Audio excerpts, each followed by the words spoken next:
Hallelujah, praise God. Hallelujah. સગડાનું સ્વાગત કરીએ છીએ પ્રભુ ઈસુ ખ્રિસ્તના નામમાં. દરેકને શાંતિ થાય, દરેકને પ્રભુ પુષ્કળ કૃપા આપે અને પ્રભુના પવિત્ર વચનને વાંચવા એ જીવન છે. બાઇબલમાં લખેલું છે કે માણસ કેવળ રોટલીથી નહીં પણ દેવના મુખમાં નીકળતા વચનોથી જીવશે. એટલા માટે પ્રભુના વચન માટે તલપી રહેવું. જેમ દાઉદ કહે છે કે હરણ જેમ પાણીના નાળાને સારું તલપે છે, એમ મારું મન પ્રભુને મળવા તલપે છે. આપણે કદાચ જે માગીએ છીએ, પામવા માગીએ છીએ, એની આતુરતાથી રાહ જોઈએ છે. ઘણી વાતોને આપણે પ્રાપ્ત કરવા માગીએ છીએ, ઘણી વાતોને જોવા માગીએ છીએ, ઘણી વાતોને આપણે આશા રાખીએ છીએ કે આ મને પ્રાપ્ત થાય અને એના માટે આપણે રાહ પણ જોઈએ છે. અને દાઉદ એ પ્રમાણે કહે છે, મને પ્રભુના વચન જાણવા છે. એ તો યોદ્ધો હતો, એ તો એક લડવૈયો સુરવીર રાજા હતો અને હંમેશા ઈશ્વરની વાટ જોતો હતો, હંમેશા ઈશ્વરના અવાજને સાંભળવાનો પ્રયત્ન કરતો હતો કે પ્રભુ, હું યુદ્ધ કરવા જવાનો છું, મને તમારો અવાજ સાંભળવો છે. તમે શું કહેવા માંગો છો એ હું સાંભળીશ અને પછી જ હું યુદ્ધ કરવા જઈશ. એવો આજ્ઞાકારિક આ દાઉદ ભક્ત હતો. આપણા જીવનમાં આપણે ઘણી બાબતો પ્રાપ્ત કરીએ છીએ, ઘણી બાબતોની આશા રાખીએ છીએ. હું બાઇબલમાંથી આજે જીવનનો મકસદ વિશે હું થોડું કહેવા માંગુ છું. આપણે જીવીએ છીએ ખરા, આપણે દુનિયામાં આવ્યા છે અને જે પણ આપણને ગમે એ પ્રમાણે જીવીએ છીએ. આપણા જ્યારે સારા દિવસો હોય છે ત્યારે આપણને બહુ લાંબુ આયુષ્ય ગમે છે, પણ જ્યારે આપણા માઠા દિવસો આવે છે, બીમાર પડીએ છીએ, ત્યારે એમ થાય છે કે બસ મારું જીવન પૂરું થઈ જાય, ક્યારે હું કબરમાં ઉતરી જાઉં, ક્યારે હું સમાપ્ત થઈ જાઉં, એવી આપણે આશા રાખીએ છીએ. સારા દિવસો જોવાની બધા આશા રાખે છે. જીવનનો જે મકસદ છે એ મનુષ્ય કદાચ નથી જાણતો.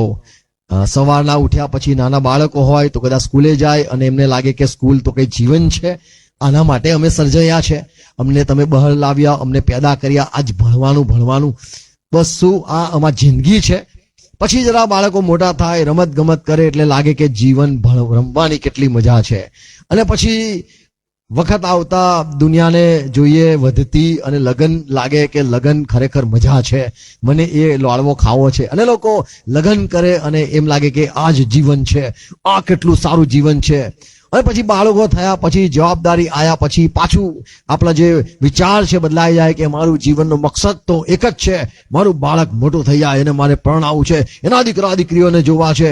એક મકસદ બદલતા જાય છે. આપણા વિચારો જિંદગીને લઈને, જીવનને લઈને આપણા વિચારો બદલતા જાય છે કે જીવન ખરેખર શું છે.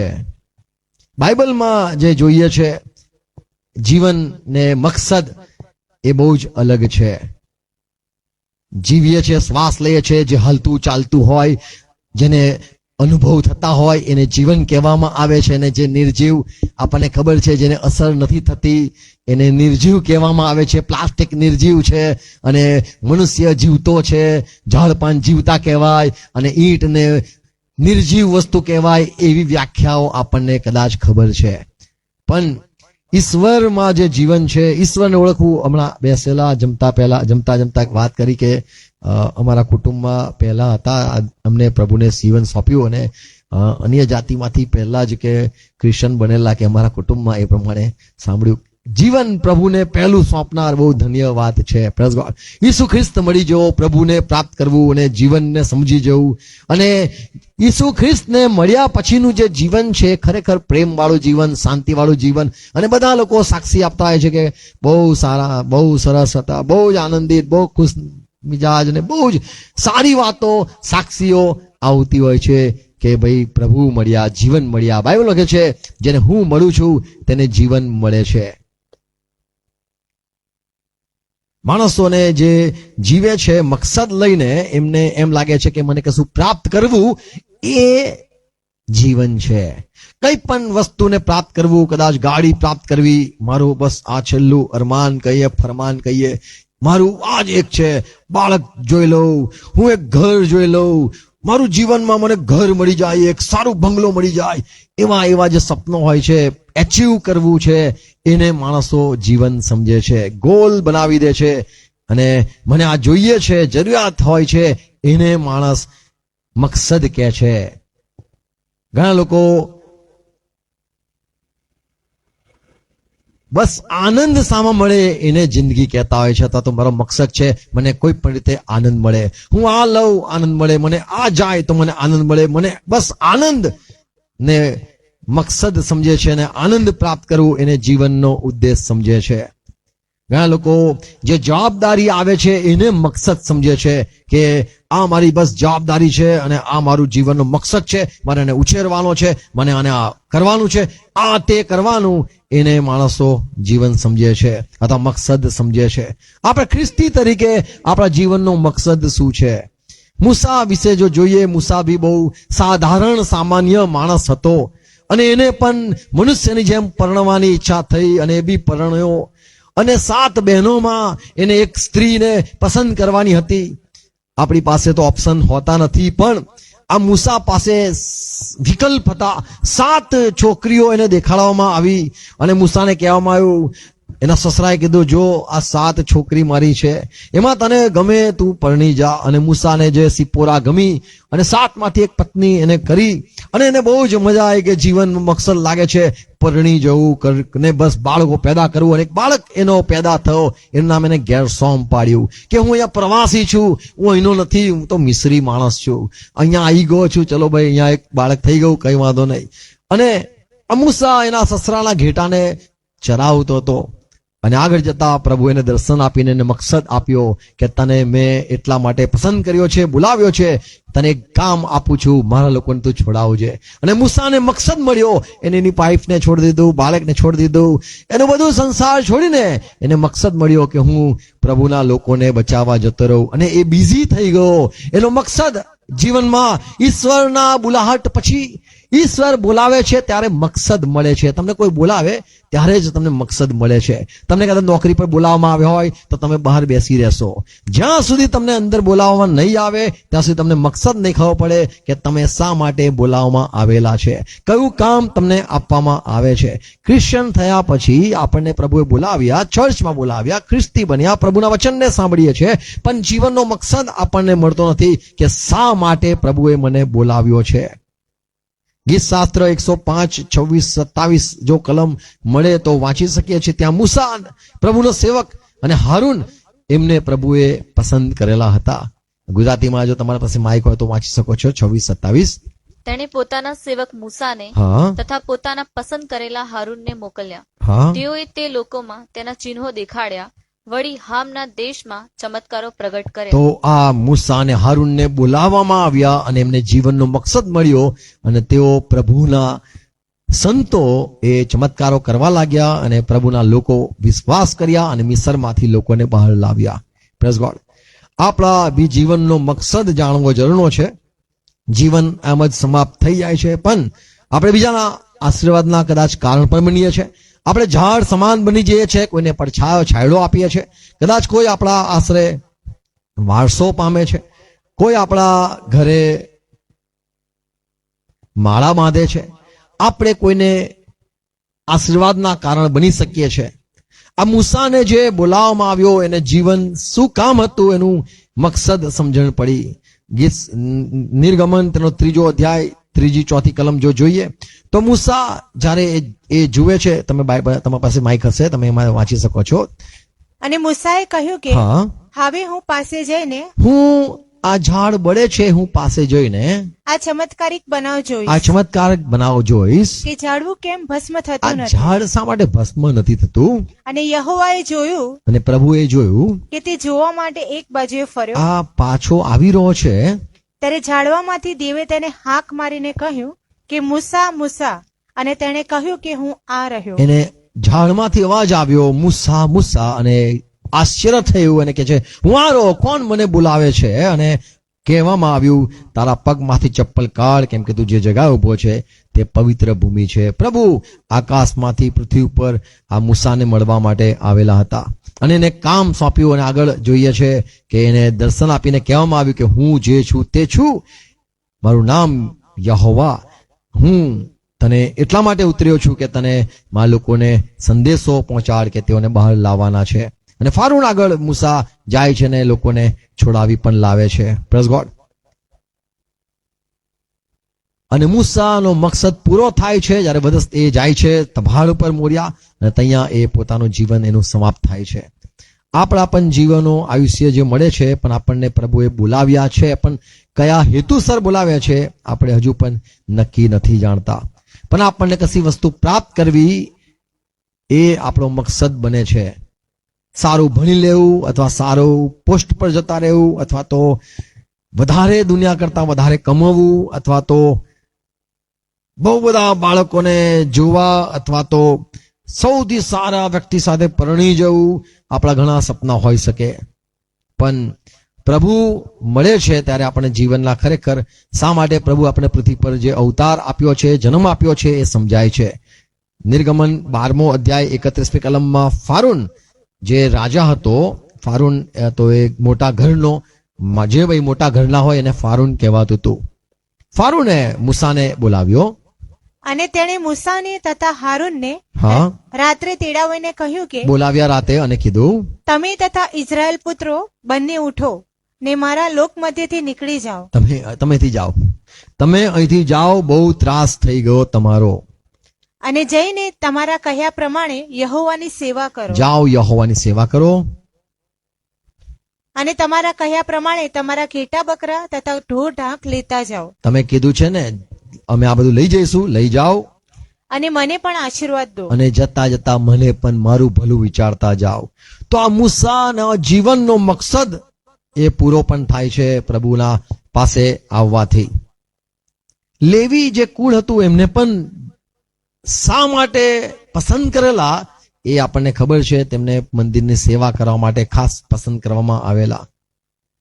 આપણા જીવનના જે ગોલ મકસદ એ આપણે ફક્ત પ્રભુ પાસે આવવાથી આપણને સમજાય છે. પાઉલ એવું કહે છે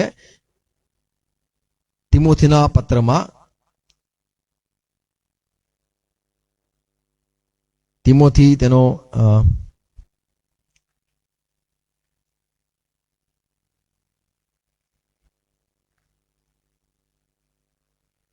13-14 કલમ પહેલો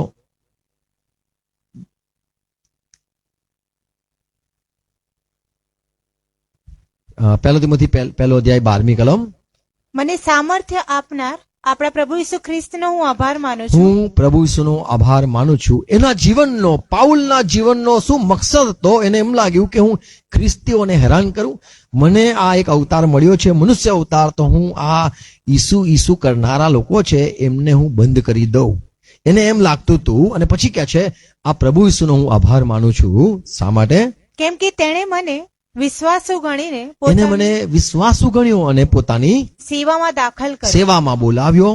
જો કે હું પહેલા દુર્ભાષણ કરનાર, પહેલા તો તમને ખબર છે હું દુર્ભાષણ કરતો હતો સતાવનાર અને લોકોને સતાવતો હતો તથા જુલ્મી હતો, અને જુલમ કરતો હતો, તો પણ મારા પર દયા તો પણ કરવામાં મારા પર આવી. દયા કરવામાં આવી. કારણ કે તે વખતે મને ખ્રિસ્ત પર વિશ્વાસ નહીં કારણ કે હોવાથી એ સમયમાં તો હું ઈસુ પર વિશ્વાસ નતો કરતો મેં અજ્ઞાનપણે તે કર્યું અને હતું. એ અજ્ઞાનપણામાં હું આ બધું કામ કરતો હતો. તો જે માણસોને પ્રભુ ઈસુ નથી મળતા તે અજ્ઞાનપણામાં પોતાના મકસદને સમજે છે કે આ મારો મકસદ છે, જીવનનો ઉદ્દેશ છે.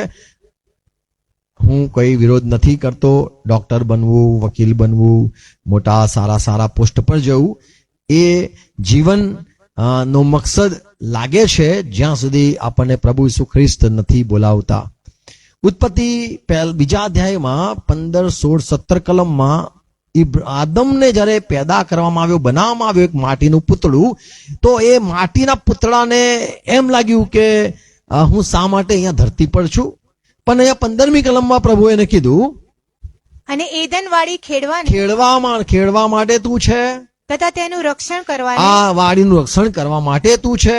યહોવા દેવે તે માણસને તેમાં રાખ્યો. તો માણસને શા માટે રાખ્યો? તો અહીંયા સેવા કરવા માટે રાખ્યો. અને મકસદ એ હતો કે તું ખેતીવાડી કરજે, કિસાન બનજે, ફસલ ઉગાવજે, આ તારું જીવન છે. અને 17મી કલમમાં 16મી કલમમાં પ્રભુએ કીધું, આજ્ઞા આપી.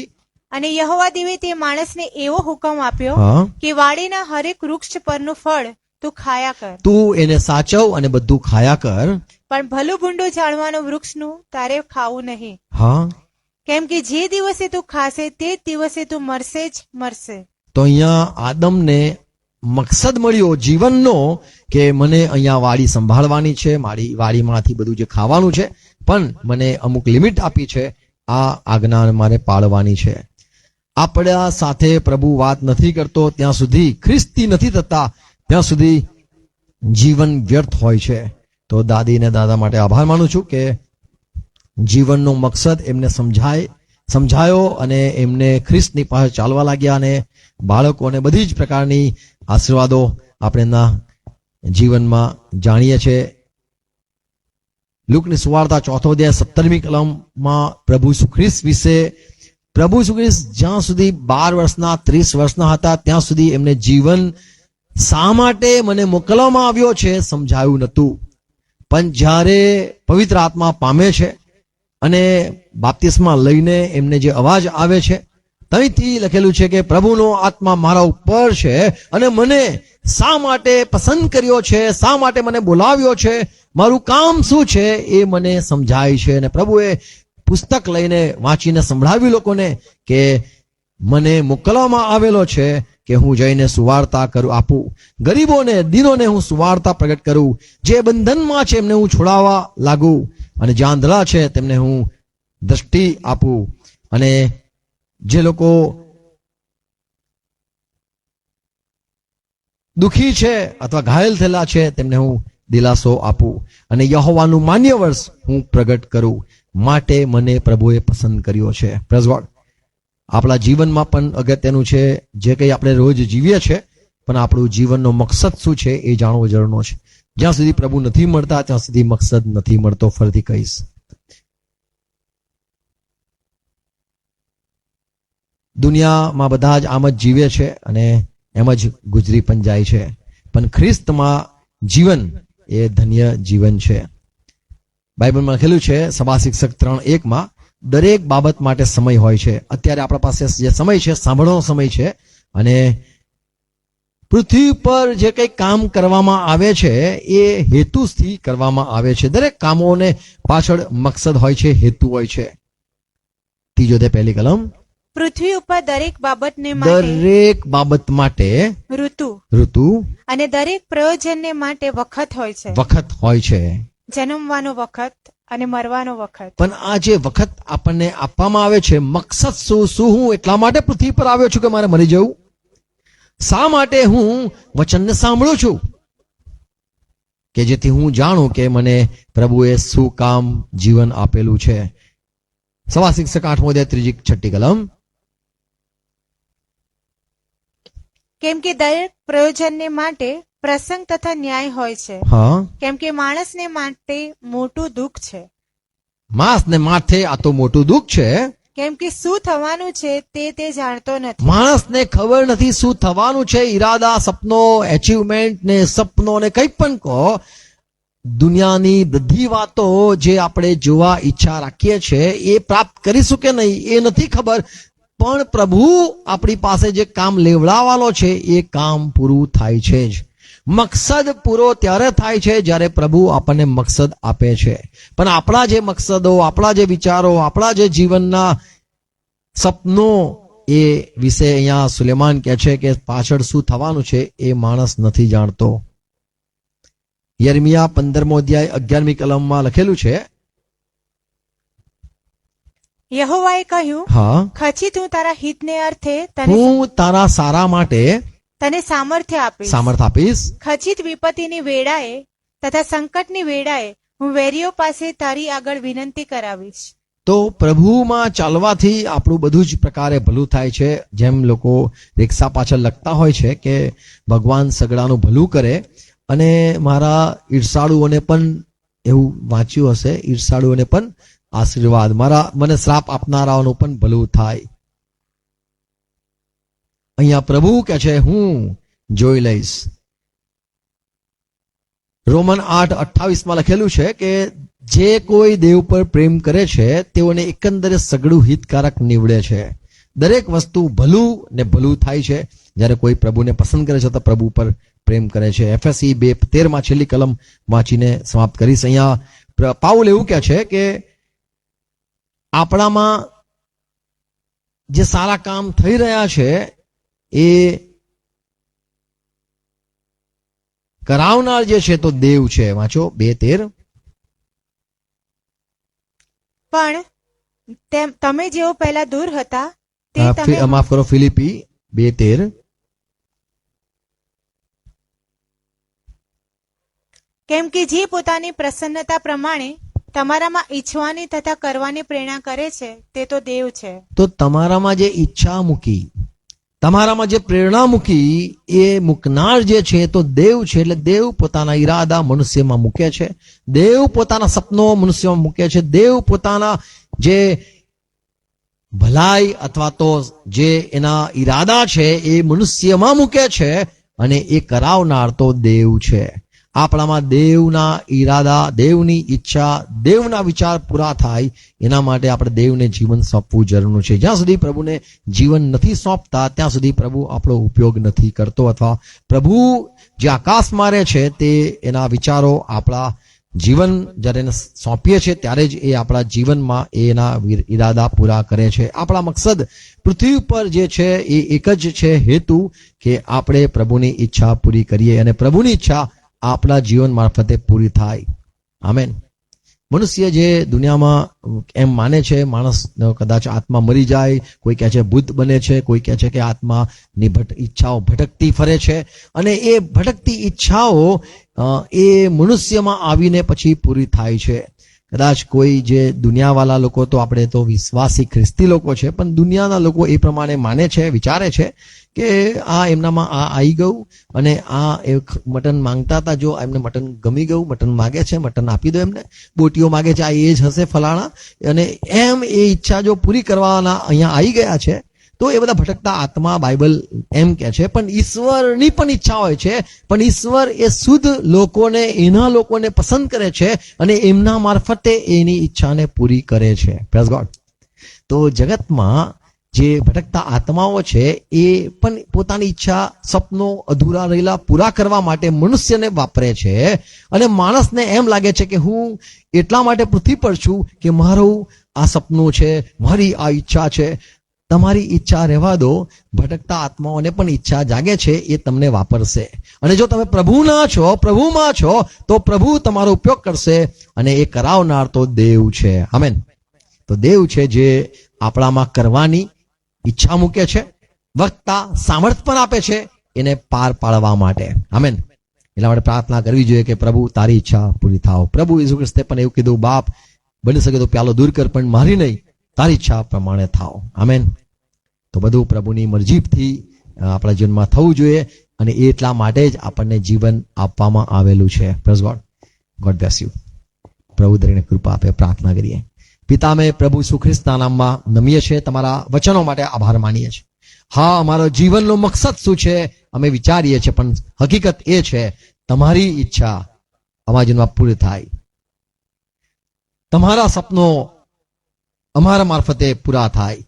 જેમ દીકરો બાપના હૃદયને ખુશ કરે છે જ્યારે બાપની મરજી પ્રમાણે અથવા બાપના સપનોને દીકરો પૂરા કરે છે. હા પ્રભુ, અમે તમારા છે, તમારા સપનો, તમારા ઈરાદા, તમારી યોજના જે કઈ છે એ બધી જ પૂરી કરવા માટે અમારો ઉપયોગ કરો. મકસદ અમે સમજ્યા તમારી ઈચ્છા પૂરી કરવું. હા પ્રભુ, તમે અમને પસંદ કરી, આભાર માનીએ છીએ. જેમ મૂસાને તમે પસંદ કર્યો અને તમારી જે ઈચ્છા હતી એ તમારા લોકો જે દુઃખી હતા એમને બહાર લાવવા માટે તમે મૂસાને પસંદ કર્યો, અને મૂસાને જીવનનો મકસદ મળ્યો. હા પ્રભુ, અમારા પણ જીવનના મકસદ મળે કે તમે અમારો ઉપયોગ કરો, અને પ્રભુ અમે ધન્ય થઈએ. હા, જે વાલાઓનો તમે ઉપયોગ કર્યો એમના મારફતે બીજા આશીર્વાદિત થયા, અમારા જીવનનો પણ પ્રભુ મકસદ બને. સહાય કરજો, અમને પણ તમારા સેવા માટે વાપરજો. સાંભળતા દરેક ભાઈ બહેનો માટે આભાર માનું છું. દરેકને કૃપા આપજો. પિતા ખ્રિસ્તમાં માંગુ છું. આમેન. આવો પ્રભુ શ્રી કૃપાના સાથે કરીશું. આકાશમાંના અમારા બાપ, તમારું નામ પવિત્ર બનાવો, તમારું રાજ્ય આવો, જેમ આકાશમાં તેમ પૃથ્વી ઉપર તમારી ઈચ્છા પૂરી થાવ. દિવસનો એટલી આજ મને આપો, જે મને માફ કરીએ છીએ તે મને માફ કરો, અમને પ્રશ્ન ન લાવો, પુણ્ય શૈતાનથી છટકો કરો, કેમ કે રાજ્ય તથા પરાક્રમ તથા મહિમા સર્વકાશી તમારા છે પ્રભુ. આમેન. આમેન. Praise God.